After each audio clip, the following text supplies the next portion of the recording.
Kenapa kalau gue lupitain kayak gini? Makanya gue kado. Biar beda aja, Puy. Malam ini, Kenzo berada di TK Angker Gas. Dia tuh kucing kan?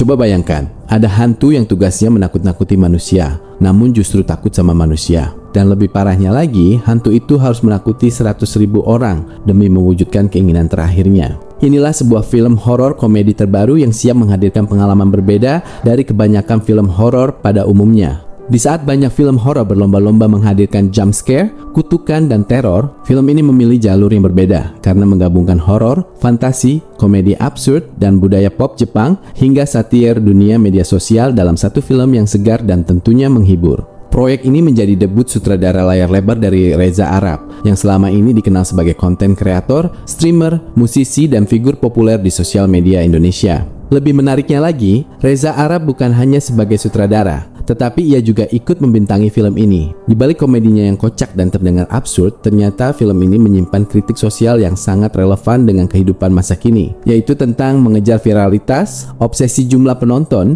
keinginan untuk jadi content creator, hingga pengakuan untuk selalu terlihat sukses di sosial media menjadi bagian penting dari cerita yang diangkat. Film ini menghadirkan banyak nama yang sudah dikenal di dunia digital, khususnya para konten kreator yang populer di Indonesia.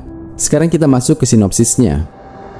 Cerita berfokus pada seorang setan wibu yang meninggal mendadak sebelum sempat menyaksikan episode terakhir dari anime favoritnya. Karena rasa penasarannya yang belum terselesaikan, ia mendapatkan kesempatan langka dari alam akhirat, yaitu jika ia berhasil menyelesaikan sebuah misi khusus, ia diperbolehkan mewujudkan keinginan terakhirnya tersebut. Namun masalahnya, tugas yang diberikan sama sekali tidak mudah. Ia harus berhasil menakuti 100.000 manusia. Bagi hantu pada umumnya mungkin itu pekerjaan sederhana, namun tidak bagi dirinya. Karena kenyataannya, ia justru takut kepada manusia. Alih-alih menyeramkan, ia lebih sering panik, gugup, dan gagal ketika mencoba menampakkan diri.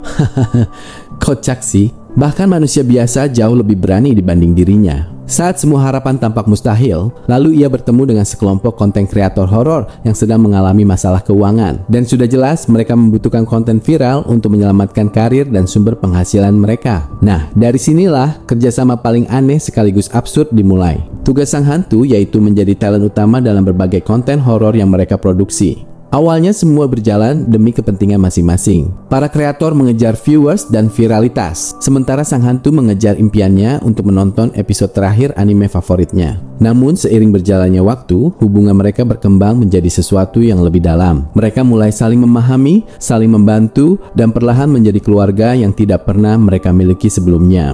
Ketika impian pribadi berbenturan dengan keselamatan orang-orang yang ia sayangi, sang hantu akhirnya harus membuat keputusan terbesar dalam hidup atau mungkin setelah kematiannya.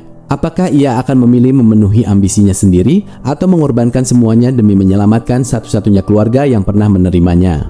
Bagi kalian yang penasaran dengan kekacauan antara dunia hantu, anime, dan konten kreator pemburu viral ini, jangan sampai kalian melewatkannya. Dengan premis yang sangat unik, humor absurd, khas dunia internet, kritik sosial tentang budaya viral, serta sentuhan emosional tentang persahabatan dan keluarga, harusnya film ini berpotensi menjadi salah satu film horor komedi paling berbeda di tahun 2026. Film harusnya horor dijadwalkan tayang di seluruh bioskop Indonesia mulai tanggal 20 Agustus tahun 2026. Terima kasih yang sudah menonton video ini sampai selesai.